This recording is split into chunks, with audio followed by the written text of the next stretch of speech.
ಉತ್ತರಾಖಂಡ ವಿಧಾನಸಭೆಯಲ್ಲಿ ಯುಸಿಸಿ ಮಸೂದೆ ಅಂಗೀಕಾರ. ಅಸಲಿಗೆ ಯುಸಿಸಿ ಮಸೂದೆಯಲ್ಲಿ ಏನೇನಿದೆ? ಹೇಮಂತ್ ಸೊರೇನ್ ವಾಟ್ಸ್ಆಪ್ ಸಂದೇಶ ಕೋರ್ಟ್ಗೆ ಸಲ್ಲಿಕೆ, ಕಡತಕ್ಕೆ ತಮ್ಮ ಭಾಷಣ ಸೇರಿಸಲು ಖರ್ಗೆ ಪಟ್ಟು. ಇದೆಲ್ಲವನ್ನ ನೋಡೋಣ ನ್ಯಾಷನಲ್ ನ್ಯೂಸ್ ಟಾಪ್ 9ನಲ್ಲಿ. ಸಾಕಷ್ಟು ಸಂಚಲನ ಮೂಡಿಸಿದ್ದ ಪರ ವಿರೋಧದ ಚರ್ಚೆಗೆ ಗ್ರಾಸವಾಗಿದ್ದ ಏಕರೂಪ ನಾಗರಿಕ ಸಂಹಿತೆ ಮಸೂದೆ ಉತ್ತರಾಖಂಡ ವಿಧಾನಸಭೆಯಲ್ಲಿ ನಿನ್ನೆ ಅಂಗೀಕಾರವಾಗಿದೆ. ಧ್ವನಿ ಮತದ ಮೂಲಕ ಮಸೂದೆಯನ್ನ ಅನುಮೋದಿಸಲಾಗಿದೆ. ಇದರೊಂದಿಗೆ ಯುಸಿಸಿ ಮಸೂದೆಯನ್ನ ಅಂಗೀಕರಿಸಿದ ದೇಶದ ಮೊದಲ ರಾಜ್ಯ ಎಂಬ ಹೆಗ್ಗಳಿಕೆಗೆ ಉತ್ತರಾಖಂಡ ಪಾತ್ರವಾಗಿದೆ. ಇವತ್ತು ಉತ್ತರಾಖಂಡಕ್ಕೆ ಮಹತ್ವದ ದಿನವಾಗಿದೆ. ದೇಶದಾದ್ಯಂತ ಜನರು ಬಹಳ ದಿನಗಳಿಂದ ಒತ್ತಾಯಿಸ್ತಾ ಇರುವ ಮಸೂದೆಯನ್ನ ನಾವು ಅಂಗೀಕರಿಸಿದ್ದೇವೆ. ಉತ್ತರಾಖಂಡ ಇದನ್ನ ಅಂಗೀಕರಿಸಿದ ಮೊದಲ ರಾಜ್ಯ ಅಂತ ಸಿಎಂ ಪುಷ್ಕರ್ ಹೇಳಿದ್ದಾರೆ.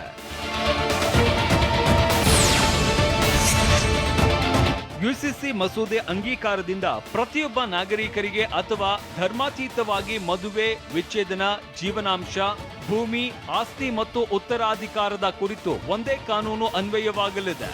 ಮಹಿಳೆಯರು ಮತ್ತು ಪುರುಷರಿಗೆ ನೀವು ಪೋಷಕರಾಗಲು ಕಾಯುತ್ತಿದ್ದೀರಾ? ಚಿಂತಿಸದಿರಿ. ಓಯಾಸಿಸ್ ಫರ್ಟಿಲಿಟಿ 90,000 ದಂಪತಿಗಳ ಜೀವನದಲ್ಲಿ ಸಂತೋಷವನ್ನು ತಂದಿದೆ. 7825893601ಗೆ ಕರೆ ಮಾಡಿ. ಅತ್ಯದ್ಭುತ ರಿಯಾಯಿತಿ ಪಡೆಯಿರಿ ಹಾಗೂ ಎಲ್ಲರಿಗೂ ಗುಡ್ ನ್ಯೂಸ್ ಕೊಡಿ. ಸಮಾನ ಕಾನೂನು ಇರಲಿದೆ.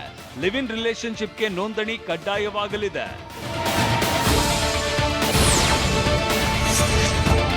ಇನ್ನು ಈ ಕಾಯ್ದೆ ಜಾರಿಯಾದಲ್ಲಿ ಲಿವ್ ಇನ್ ಇರಲು ಬಯಸುವ ಜೋಡಿಗಳು ಜಿಲ್ಲಾಡಳಿತದಲ್ಲಿ ಕಡ್ಡಾಯವಾಗಿ ನೋಂದಣಿ ಮಾಡಿಸಬೇಕಾಗುತ್ತದೆ.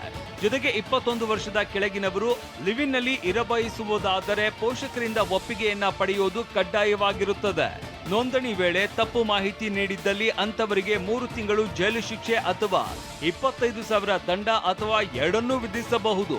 ನೋಂದಣಿ ಮಾಡಿಸದಿದ್ದಲ್ಲಿ ಗರಿಷ್ಠ 6 ತಿಂಗಳು ಜೈಲು ಅಥವಾ 25,000 ದಂಡ ಅಥವಾ ಎರಡೂ ಶಿಕ್ಷೆ ವಿಧಿಸಬಹುದಾಗಿದೆ. ನೋಂದಣಿ ತಡವಾದರೂ ಅಂತವರಿಗೆ 3 ತಿಂಗಳು ಜೈಲು, 10,000 ದಂಡ ಅಥವಾ ಎರಡೂ ಶಿಕ್ಷೆ ವಿಧಿಸಬಹುದಾಗಿದೆ.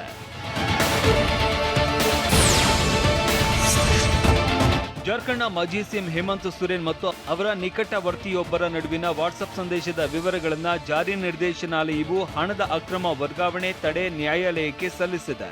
ರಾಜ್ಯ ಸರ್ಕಾರದ ಅಧಿಕಾರದ ವರ್ಗಾವಣೆ ಮತ್ತು ನಿಯೋಜನೆ ಬಗ್ಗೆ ಇದರಲ್ಲಿ ಚರ್ಚಿಸಲಾಗಿದೆ. ಭಾರಿ ಮೊತ್ತದ ಹಣದ ವಹಿವಾಟನ್ನ ಇದು ಒಳಗೊಂಡಿದೆ ಅಂತ ಆರೋಪಿಸಲಾಗಿದೆ. ನ್ಯಾಯಾಲಯವು ಸೊರೇನ್ ಅವರನ್ನ ಇನ್ನೂ 5 ದಿನಗಳ ಮಟ್ಟಿಗೆ ಇಡಿ ವಶಕ್ಕೆ ಒಪ್ಪಿಸಿದೆ. ರಾಷ್ಟ್ರೀಯ ಕಾಂಗ್ರೆಸ್ ಪಕ್ಷದ ಹೆಸರಿಗಾಗಿ ಶರದ್ ಪವಾರ್ ಮತ್ತು ಅಜಿತ್ ಪವಾರ್ ನಡುವಿನ ಹಗ್ಗಜಗ್ಗಾಟಕ್ಕೆ ಕೋರ್ಟ್ ಬ್ರೇಕ್ ಹಾಕಿತ್ತು. ಇದರ ಬೆನ್ನಲ್ಲೇ ಕೇಂದ್ರ ಚುನಾವಣಾ ಆಯೋಗ ಶರದ್ ಪವಾರ್ ಬಣದ ಪಕ್ಷಕ್ಕೆ ಹೊಸ ಹೆಸರನ್ನ ನೀಡಿದೆ. ಚುನಾವಣಾ ಆಯೋಗದ ಮೂಲಗಳ ಪ್ರಕಾರ ಶರದ್ ಪವಾರ್ ಅವರ ಪಕ್ಷಕ್ಕೆ ರಾಷ್ಟ್ರೀಯ ಕಾಂಗ್ರೆಸ್ ಪಕ್ಷ ಶರದ್ ಚಂದ್ರ ಪವಾರ್ ಎಂಬ ಹೊಸ ಹೆಸರು ಬಂದಿದೆ.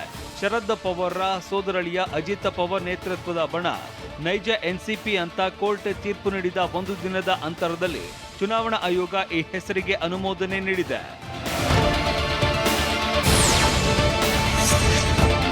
ಕಲಾಪದ ವೇಳೆ ನಾವು ಮಾಡಿದ ಭಾಷಣದಿಂದ ತೆಗೆದುಹಾಕಲಾಗಿರುವ ಭಾಗಗಳನ್ನು ಮತ್ತೆ ಸೇರಿಸುವಂತೆ ಕಾಂಗ್ರೆಸ್ ಅಧ್ಯಕ್ಷ ಮಲ್ಲಿಕಾರ್ಜುನ ಖರ್ಗೆ ರಾಜ್ಯಸಭಾ ಅಧ್ಯಕ್ಷ ಜಗದೀಪ್ ಧನ್ಕರ್ ಅವರನ್ನ ಆಗ್ರಹಿಸಿದ್ದಾರೆ.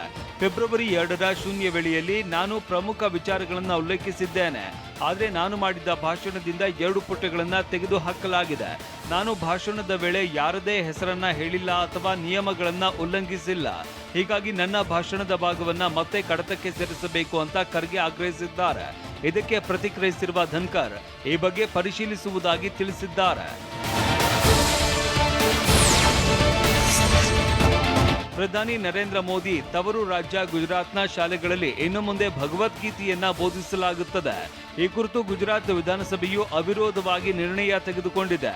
ಶಾಲೆಗಳಲ್ಲಿ ಭಗವದ್ಗೀತೆಯನ್ನ ಕಲಿಸುವ ಸಂಬಂಧ ರಾಜ್ಯ ಶಿಕ್ಷಣ ಇಲಾಖೆಯ ನಿರ್ಧಾರವನ್ನ ಜಾರಿಗೆ ತರುವುದಕ್ಕೆ ಸರ್ಕಾರವು ಅಗತ್ಯ ಕ್ರಮಗಳನ್ನು ತೆಗೆದುಕೊಳ್ಳಬೇಕು ಅಂತ ನಿರ್ಣಯದಲ್ಲಿ ತಿಳಿಸಲಾಗಿದೆ.